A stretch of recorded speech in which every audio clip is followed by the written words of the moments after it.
everybody, my name is John Dillon. I'm the Water Superintendent for the City of Batavia.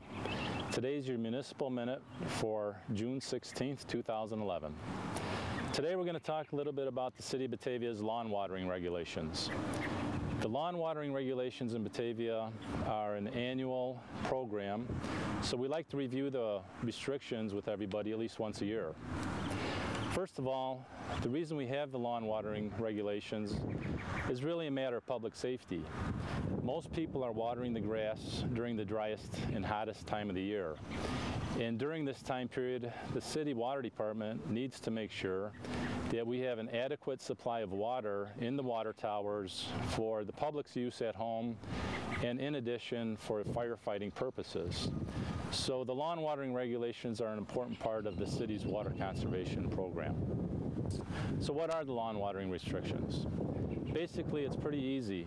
The city's had these regulations for about the last 20 years, and they involve basically an odd-even calendar basis.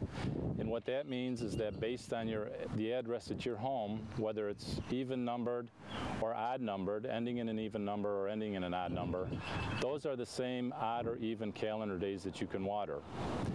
Also, we regulate the hours of the day that you can water, and we keep that to 6 to 9 a.m. and 6 to 9 p.m. on your designated lawn watering day.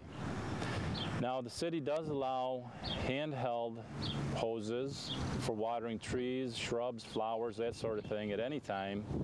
Or if you want to employ a drip irrigation system or just water your trees with a hose, that type of thing, as long as it's handheld, you can do that anytime also.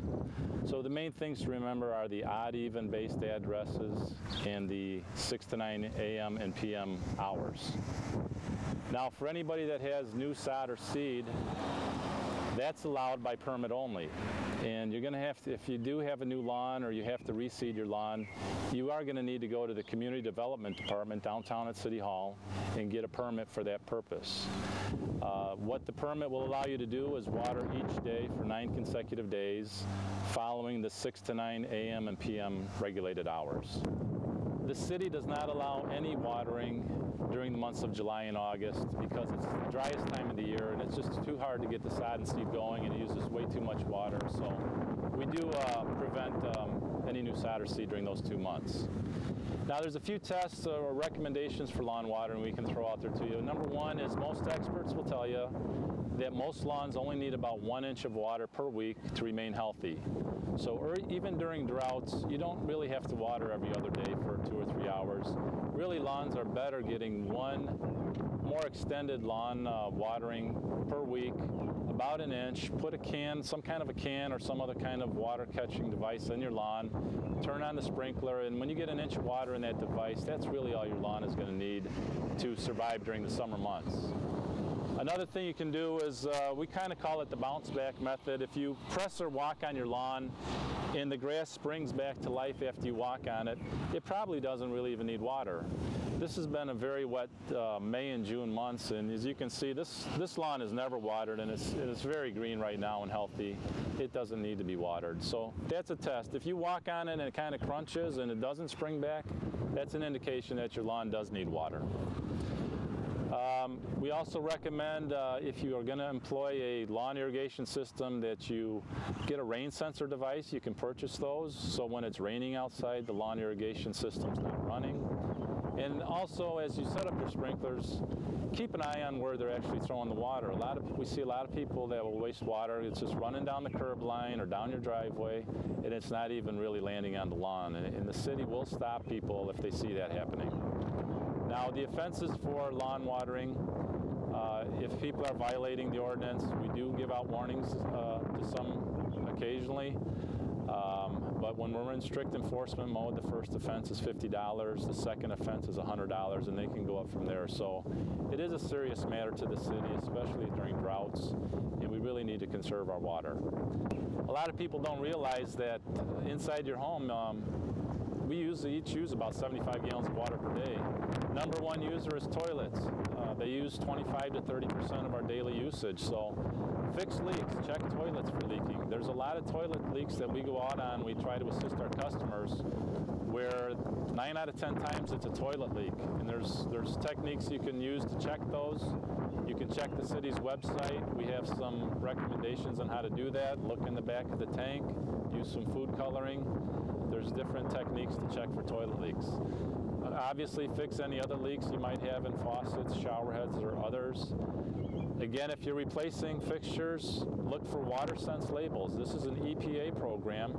It's kind of like the Energy Star program, but water sense labeled fixtures use like 20% less water, and it can save you a lot of money off over the long haul.